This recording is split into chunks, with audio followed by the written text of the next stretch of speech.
Bible insight question answer സെഷന്റെ ഈ എപ്പിസോഡിലെ എല്ലാ മാന്യ പ്രേക്ഷകർക്കും യേശു ക്രിസ്തുവിന്റെ ധന്യനാമത്തിൽ എന്റെ സ്നേഹ വന്ദനം. തിരുവെഴുത്തുകളെ ആത്മാർത്ഥമായി വായിക്കുകയും ഗ്രഹിക്കുകയും ചെയ്യുന്ന ദൈവമക്കളുടെ മനസ്സിൽ സ്വാഭാവികമായും ഉണ്ടാകുന്ന സംശയങ്ങൾക്കും ചോദ്യങ്ങൾക്കും വേദപുസ്തകത്തെ പൊരുൾ തിരിച്ച് ഉത്തരം കണ്ടെത്തി പ്രേക്ഷകരിലേക്ക് എത്തിക്കുക എന്നുള്ളതാണ് ഈ സെഷനുകളുടെ ഉദ്ദേശം. തിരുവെഴുത്തുകളിലെ അത്ഭുതങ്ങളെ കാണുവാൻ എന്റെ കണ്ണുകളെ തുറക്കണമേ എന്നുള്ളതാകട്ടെ നമ്മുടെ ഓരോരുത്തരുടെയും പ്രാർത്ഥന. ഈ സെഷനിൽ നിങ്ങളുടെ ചോദ്യങ്ങൾക്ക് ഉത്തരം പറയുന്നത് ഹീബ്രു ബൈബിൾ സ്കോളറും വേദ അധ്യാപകനുമായ ഡോക്ടർ ബാബു ജോൺ വേട്ടമല സറാണ്.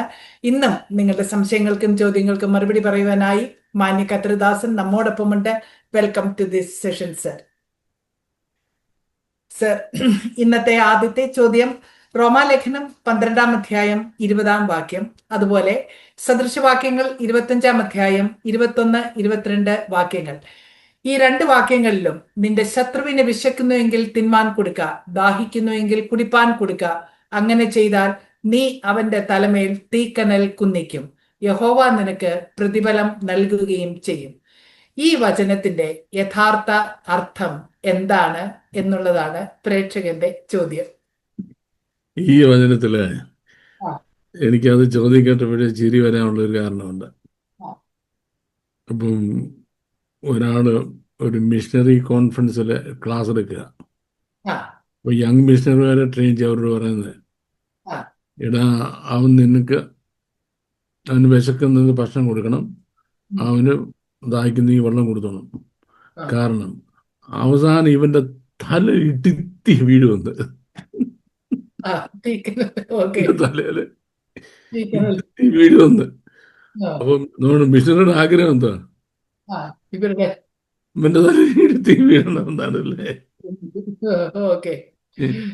കർത്താവ് എനിക്ക് വിശുദ്ധ തിരുവെഴുത്ത് ആ അർത്ഥത്തിലല്ലെന്ന് പറയുന്നത്. വിശുദ്ധ തിരുവെഴുത്തിൽ പറയുന്നത്, ശത്രുവിന് വിശക്കുന്നു, ഭക്ഷണം കൊടുക്കണം, ദാഹിക്കുന്നു, നീ അവന് കുടിക്കാൻ കൊടുക്കണം. അപ്പം നിന്റെ friendly attitude towards the unfriendly person, വളരെ അൺഫ്രണ്ട്ലി ആയ ആളിനോട് നീ കാണിക്കുന്ന ഫ്രണ്ട്ലി ആയ മനോഭാവം, എൻ്റെ ഫലമായിട്ട് എന്താ സംഭവിക്കുന്നത്? ഫലമായി സംഭവിക്കുന്നത് his own attitude can change. You can win him. ഇപ്പം ഈ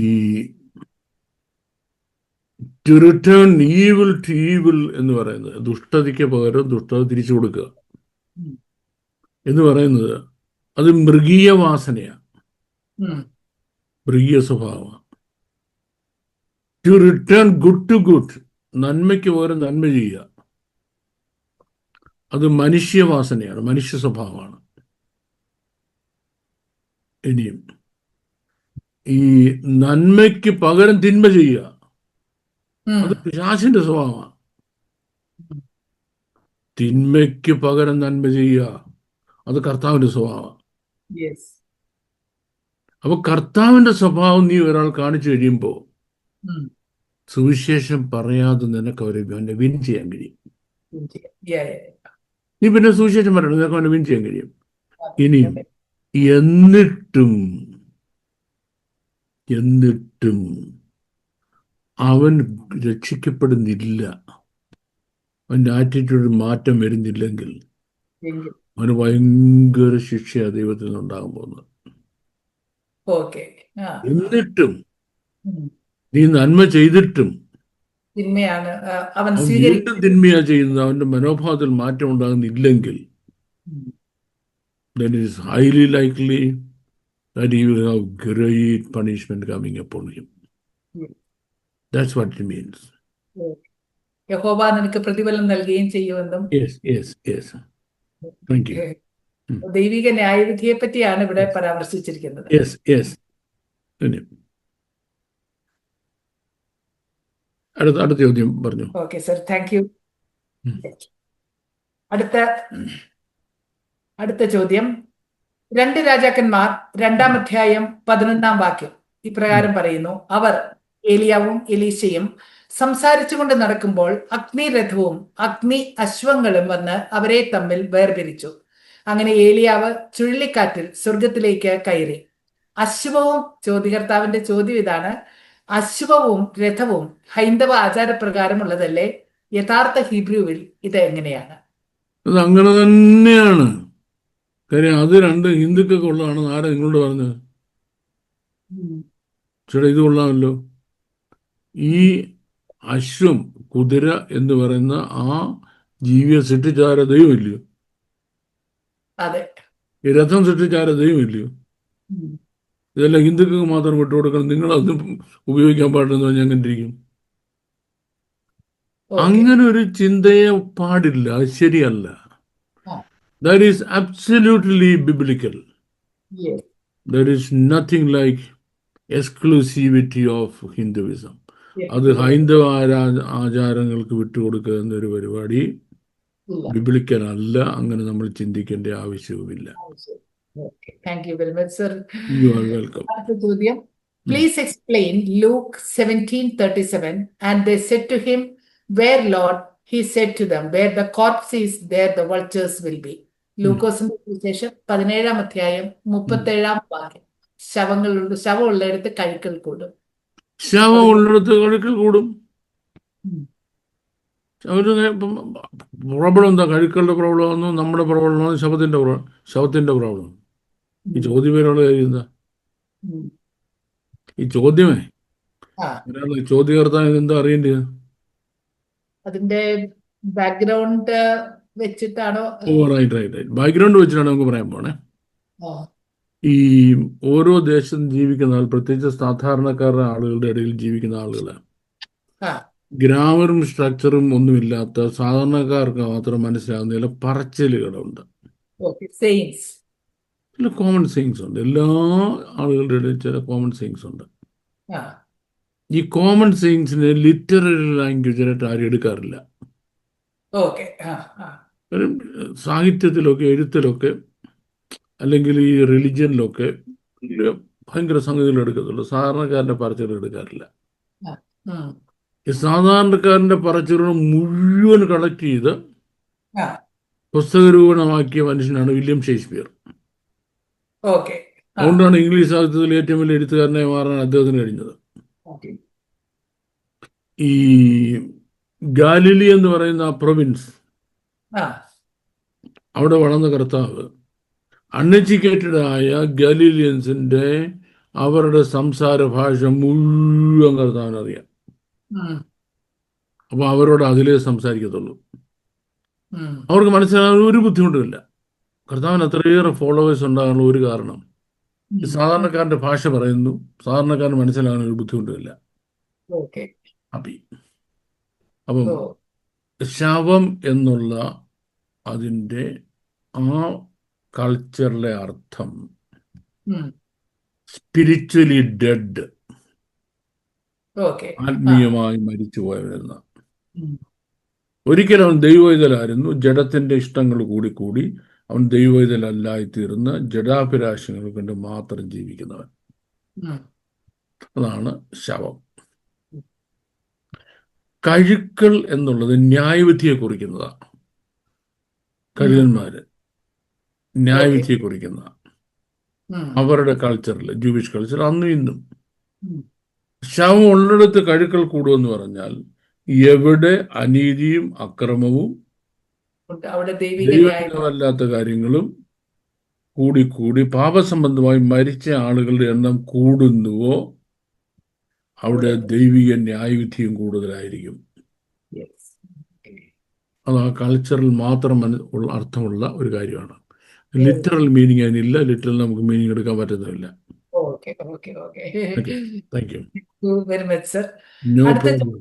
ബൈബിളിൽ പലയിടത്തും I will bless the Lord, ദൈവത്തെ നാം വാഴ്ത്തുക. ഉദാഹരണമായി 16-ാം സങ്കീർത്തനം 7-ാം വാക്യത്തിലും അതുപോലെ പലയിടത്തും I will bless the Lord എന്ന് കാണാം.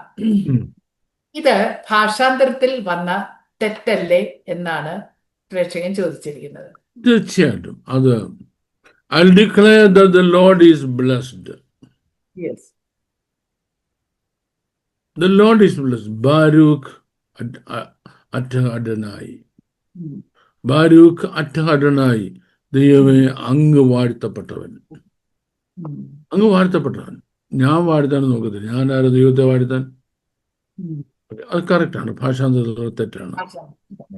പക്ഷെ നമ്മൾ ഈ ഒരു അരഗന്റ് ആറ്റിറ്റ്യൂഡിൽ കൂടെ ബൈബിളിനെ സമീപിക്കുന്നതുകൊണ്ടാണ് തിരുത്താൻ കഴിയാത്തത്.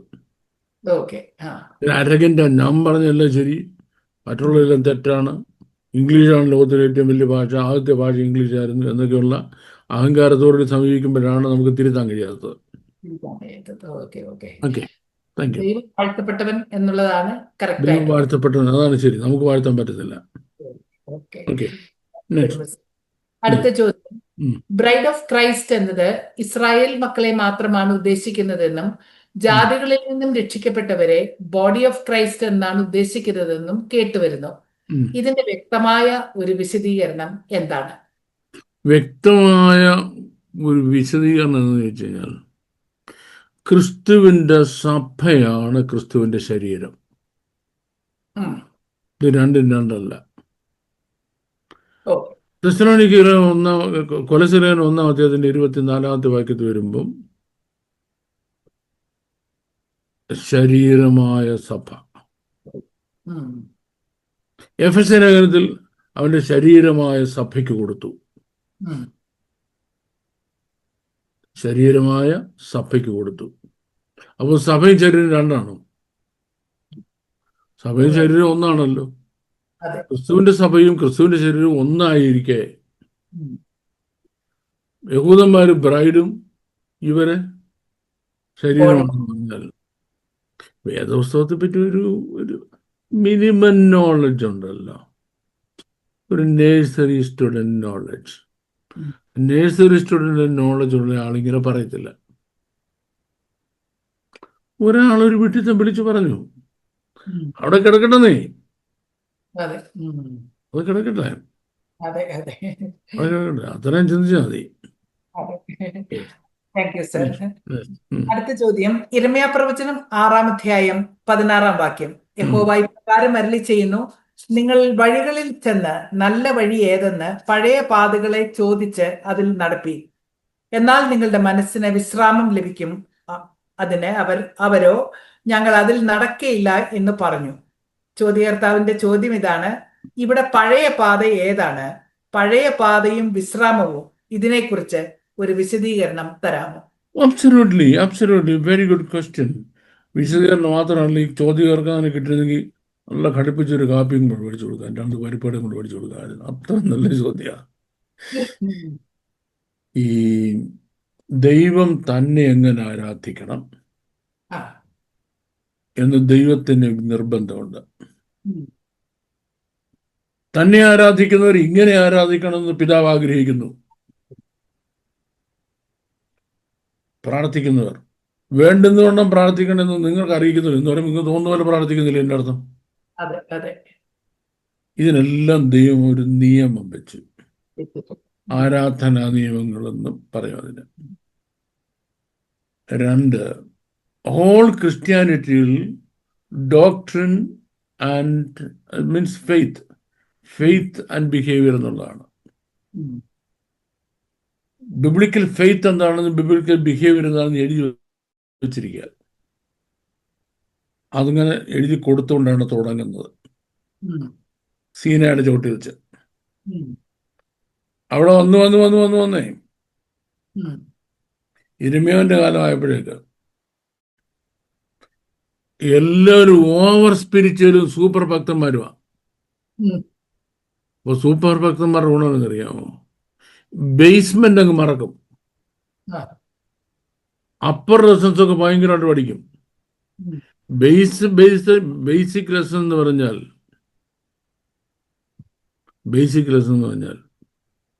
ഇപ്പം ഞാൻ വിശുദ്ധനായിരിക്കുന്നു, അതുകൊണ്ട് നിങ്ങളും വിശുദ്ധരായിരിക്കണം. 2, നിങ്ങൾ എൻ്റെ താരാധിക്ക് വരികയാണോ, ഇന്ന കാര്യങ്ങൾ നിങ്ങൾ ശ്രദ്ധിക്കണം. ഒക്കും പോലെ പറ്റത്തില്ല, ഞാൻ പറയാൻ പിന്നെ പറ്റത്തുള്ളൂ. യിരെമ്യാവിന്റെ 1-ാമത്തെ കാര്യം, വിശുദ്ധിയുടെ പ്രമാണം പറ്റത്തില്ല. പറ്റത്തില്ല.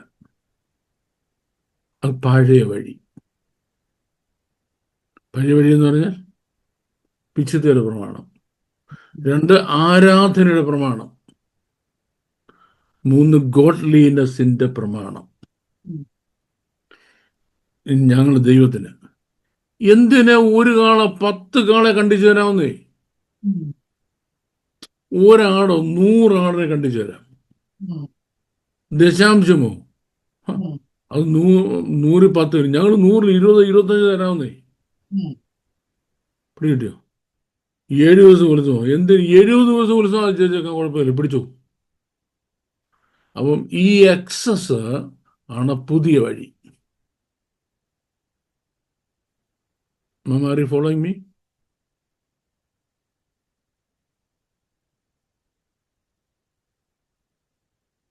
Mama, are you following me? Yes, sir. Okay. ഈ എക്സസ് ആണ് പുതിയ വഴി. വഴിയിൽ പോയിട്ട് പഴയ വഴി അന്വേഷിക്കണം എന്ന് പറഞ്ഞാൽ, ഇരമ്യാവ് എന്ന കുഞ്ഞ ചെറുക്കൻ ടീനേജിലോട്ട് കയറി തുടങ്ങുന്നേ ഉള്ളൂ. ഈ ചെറുക്കൻ പറഞ്ഞാലും കേൾക്കത്തില്ല. കുറെ പ്രവാചകന്മാർ വന്നിട്ടുണ്ട്. അവരോട് നിങ്ങൾ ആരാധിച്ച് വിടുതൽ പ്രാപിക്കാം. നീ ആരാധിച്ച് വിടുതൽ പ്രാപിക്കണ്ട. നീ ദൈവത്തെ അനുസരിക്കുക. ആദ്യം നീ വിശുദ്ധിയുടെ പ്രമാണത്തിലേക്ക് വാ. ആരാധന പ്രമാണത്തിലേക്ക് വാ. പ്രമാണം വീട്ടിലെ പരിപാടി ദൈവത്തിന് അംഗീകരിക്കാൻ പറ്റത്തില്ല. അപ്പൊ അത് പറയുന്ന ആരുമില്ല. പറഞ്ഞു ഗോ ബാക്ക്. പഴയ നമ്മുടെ എഴുത്തുകളുണ്ട്. മോശ എഴുതുന്ന ന്യായപ്രമാണ പുസ്തകങ്ങളുണ്ട്. ദാവീദ് എഴുതുന്ന എഴുത്തുകളുണ്ട്. പ്രവാചകന്മാർ കൂടെ ദൈവം എഴുതുന്ന എഴുത്തുകളുണ്ട്. അത് വായിക്കണം. അവിടെ ചെല്ലുമ്പോൾ നമുക്ക് പഴയ വഴി കാണാം. അതിൽ നടക്കണം. ഇപ്പോഴത്തെ ഈ കൂത്തുകാഴ്ച ഉണ്ടല്ലോ, ഇത് കണ്ടുകൊണ്ട് ഇത് ഗോഡ്ലിനെസ് ആണെന്നും സ്പിരിച്വാലിറ്റി ആണെന്നും കാണരുതെന്ന്. That's all it means. വേദപുസ്തകം എപ്പോഴും അനുശാസിക്കുന്നതും വിശുദ്ധിയെ കുറിച്ചാണല്ലോ. യെസ് വിശുദ്ധിയുടെ പ്രമാണം വീട്ടിൽ എന്തെല്ലാം കാണിച്ചത് ദൈവം അംഗീകരിച്ചു കൊടുക്കത്തില്ല. Okay thank you very much sir. അടുത്ത ചോദ്യം. Behold, a virgin shall be with the child and shall bring forth a son, and they shall call his name Emmanuel, which being interpreted God with us. കന്യക ഗർഭിണിയായി ഒരു മകനെ പ്രസവിക്കും, അവന് ദൈവം നമ്മോടുകൂടെ എന്നർത്ഥമുള്ള ഇമ്മാനുവേൽ എന്ന് പേർ വിളിക്കും എന്ന കർത്താവ് പ്രവാചകൻ മുഖാന്തരം അരുളി ചെയ്തത് നിവൃത്തിയാകുവാൻ ഇതൊക്കെയും സംഭവിച്ചു. ചോദ്യം ഇതാണ്: when he will be called Emmanuel, will it be in millennial rule? Christ was not known by this name while he was on earth. കർത്താവ് ഭൂമിയിലായിരുന്നപ്പോൾ ഒരിക്കൽ പോലും ഇമ്മാനുവേൽ എന്ന പേരിൽ അറിയപ്പെട്ടില്ല എന്നുള്ളതാണ്. നിവൃത്തിയാകുമായിരുന്നു എന്ന് അവിടെ തന്നെ പറഞ്ഞിരിക്കല്ലോ. ഇമ്മാനുവേൽ എന്ന് പറഞ്ഞാൽ ദൈവം നമ്മോട് കൂടെ. 33 വർഷം ആരുടെ കൂടെ കർത്താവ് ജീവിച്ചത്? 33 വർഷം കർത്താവ് ആരുടെ കൂടെ ജീവിച്ചത്? തന്റെ ശിഷ്യന്മാരോടും ജനത്തോടും കൂടെ ആണല്ലോ. അത് നിവൃത്തിയായല്ലോ. നിവൃത്തിയാകുവാൻ അങ്ങനെ സംഭവിച്ചു. That means it was being fulfilled at that very time itself. ഇനി 1000 ആണ്ട് വാഴ്ചയ്ക്ക് വേണ്ടി കാത്തിരിക്കേണ്ട ആവശ്യമില്ല. അന്നേരം തന്നെ സംഭവിച്ചു കഴിഞ്ഞു. ദൈവം നമ്മളോട്, ദൈവം മനുഷ്യൻ്റെ കൂടെ താമസിക്കുകയായിരുന്നു. ഇനി ഈ പുതുവാന ഭൂമിയിൽ അങ്ങനെ സംഭവിക്കത്തില്ലെന്നല്ല ഞാൻ പറഞ്ഞത്. അല്ലെങ്കിൽ 1000 ആണ്ട് വാഴ്ചക്കാലത്ത് അങ്ങനെ സംഭവിക്കത്തില്ലെന്നല്ല പറഞ്ഞത്. പക്ഷേ already that happened. Thank you very much, sir. Welcome. ഹെസ്കേൽ പ്രവചനം 28-ാം അധ്യായം 15-ാം വാക്യം. നിന്നെ സൃഷ്ടിച്ച നാൾ മുതൽ നിങ്ങൾ നീതികേട് കണ്ടെത്തും വരെ നീ നടപ്പിൽ നിഷ്കളങ്കനായിരുന്നു. ഇത് ലൂസിഫർ അല്ലേ? എന്നാൽ സാത്താൻ ആദ്യം മുതൽ വഞ്ചകനും നുണയനും അല്ലേ? അല്ലെന്നാരും പറഞ്ഞില്ലല്ലോ. എന്തോ അല്ലെന്നാരും പറഞ്ഞില്ലല്ലോ. ലൂസിഫറിനെ സൃഷ്ടിച്ച അന്നു മുതൽ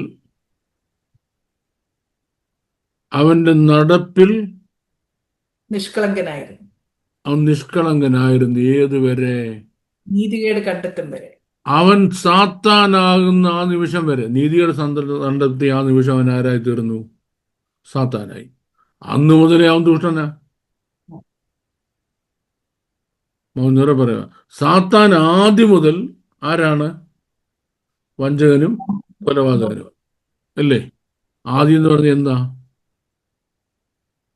അവൻ ദൂതൻ സാത്താനായ അന്നു മുതൽ, ലൂസിഫർ സാത്താനായ അന്നു മുതൽ അവൻ വഞ്ചകനാ. അതിനു മുമ്പോ നടപ്പിൽ നിഷ്കളങ്കനായിരുന്നു. സൃഷ്ടിച്ചത് മുതൽ വഞ്ചന കാണുന്നത് വരെ അവൻ നിഷ്കളങ്കനും, വഞ്ചന കണ്ട അന്നു മുതൽ അവൻ ദുഷ്ടനുമാണ്. Clear answer sir. Absolutely clearly. അടുത്തതാണ്. അടുത്ത ചോദ്യം 1 കൊരിന്ത്യർ 10-ാം അധ്യായം 20-ാം വാക്യം. അല്ല, ജാതികൾ ബലി കഴിക്കുന്നത് ദൈവത്തിനല്ല, ഭൂതങ്ങൾക്ക് കഴിക്കുന്നു എന്നത്രേ. എന്നാൽ നിങ്ങൾ ഭൂതങ്ങളുടെ കൂട്ടാളികളാകുവാൻ എനിക്ക് മനസ്സില്ല. നിങ്ങൾക്ക് കർത്താവിന്റെ പാനപാത്രവും ഭൂതങ്ങളുടെ പാനപാത്രവും കുടിപ്പാൻ പാടില്ല. നിങ്ങൾക്ക് കർത്താവിന്റെ മേശയിലും ഭൂതങ്ങളുടെ മേശയിലും അംശികളാകുവാനും പാടില്ല. ചോദ്യം ഇതാണ്: ഇവിടെ ജാതികൾ എന്ന് പറയുന്നവർ ആരാണ്? ഭൂതത്തിന്റെ മേശ എന്നുദ്ദേശിക്കുന്നത് വ്യവസ്ഥ പ്രകാരം കർത്താവിന്റെ മേശ അനുഷ്ഠിക്കാത്തവരെ ആണോ? അല്ല, അല്ല, നോ. കേട്ടോ, നോൺ ക്രിസ്ത്യൻസ് ആൻഡ് നോൺ ജ്യൂസിനെയാണ് ജെന്റൈൽസ് എന്ന് ഉദ്ദേശിച്ചിട്ടുള്ളത്. അതിൽ ക്രിസ്ത്യൻസും നോൺ ജൂയിഷ് ബാക്ക്ഗ്രൗണ്ട് ജെന്റൈൽ ക്രിസ്ത്യൻസാ. I am a Gentile Christian. ഇനിയും ഈ രണ്ട് കൂട്ടിലും പെടാത്തവര്, ക്രിസ്ത്യാനിയോ യഹൂദനോ അല്ലാത്തവൻ, അവന്റെ ക്ഷേത്രത്തിൽ പോകുന്ന കന്നാലിയും കൊണ്ട് പോകുന്നത് ദേവന്റെ സന്നിധിയിൽ വെച്ച് തന്നെ അറക്കണം. എന്നിട്ട് അതിന്റെ ഒരു പോർഷൻ ദേവന് അർപ്പിക്കണം. എന്നിട്ട് ബാക്കി അവൻ അവിടെ ദേവന്റെ സന്നിധിയിൽ കുക്ക് ചെയ്യണം. കുക്ക് ചെയ്തതിന്റെ ഒരു പോർഷൻ ദേവന് കൊടുക്കണം, ബാക്കി അവൻ തിന്നണം. അതാ വിഗ്രഹാർപ്പിതം. കന്നാലി കണ്ടിക്കാരൻ 10 കാളയെ കണ്ടിക്കൊണ്ടിരിക്കണം. 10 കാളയും കൂടെ അവിടെ കൊണ്ടുപോകണം. അവിടെ കൊണ്ടുപോയി അവിടെ 10നെ കൊല്ലണം. 10ന്റെ ഇറച്ചിയിൽ നല്ല ഭാഗം എടുത്ത് അവിടെ കൊടുക്കണം. എന്നിട്ട് ബാക്കി അവനെ ചന്തയിൽ കൊണ്ടുവന്ന് വിൽക്കണം. റൈറ്റ്? അപ്പൊ അവിടെ ദേവന്റെ ക്ഷേത്രത്തിൽ വെച്ച് അറുത്ത് ദേവന് പ്രസാദം കൊടുത്തിട്ട് അതിൻ്റെ കൂടെ ഇന്ന് ഭക്ഷിക്കുന്ന സാധനമാണ് എന്ത്? വിഗ്രഹാർപ്പിതം എന്ന് പറയുന്ന കുറെ കൂടെ ഭൂതങ്ങളുടെ മേശ. നമ്മൾ വിശുദ്ധ തിരുവത്താഴ് എടുത്തിട്ടേ ഭൂതങ്ങളുടെ മേശം കൂടെ എടുക്കേണ്ടത്. ലളിതമാണ്. അടുത്ത ചോദ്യം: പുറപ്പാട് പുസ്തകം 38-ാം അധ്യായം 20, 22, 23 വാക്യങ്ങളിൽ നിനക്ക് എന്റെ മുഖം കാണുവാൻ കഴിയുകയില്ല, ഒരു മനുഷ്യനും എന്നെ കണ്ട് ജീവനോടെ ഇരിക്കുകയില്ല എന്ന് അവൻ ദൈവം കൽപ്പിച്ചു. എന്റെ തേജസ് കടന്നു പോകുമ്പോൾ ഞാൻ നിന്നെ ഒരു പാറയുടെ പിളർപ്പിലാക്കി ഞാൻ കടന്നു പോവോളം എന്റെ കൈകൊണ്ട് നിന്നെ മറയ്ക്കും. പിന്നെ എന്റെ കൈ നീക്കും, നീ എന്റെ പിൻഭാഗം കാണും, എന്റെ മുഖമോ കാണാവതല്ല എന്നും യഹോവ അരുളി ചെയ്തു. മർക്കോസിന്റെ സുവിശേഷം 9-ാം അധ്യായം 2, 3, 4 വാക്യങ്ങളിൽ 6 ദിവസം കഴിഞ്ഞ ശേഷം യേശു പത്രോസിനെയും യാക്കോബിനെയും യോഹന്നാനെയും കൂട്ടിക്കൊണ്ട് ഒരു ഉയർന്ന മലയിലേക്ക് തനിച്ചു കൊണ്ടുപോയി അവരുടെ മുമ്പാകെ രൂപാന്തരപ്പെട്ടു.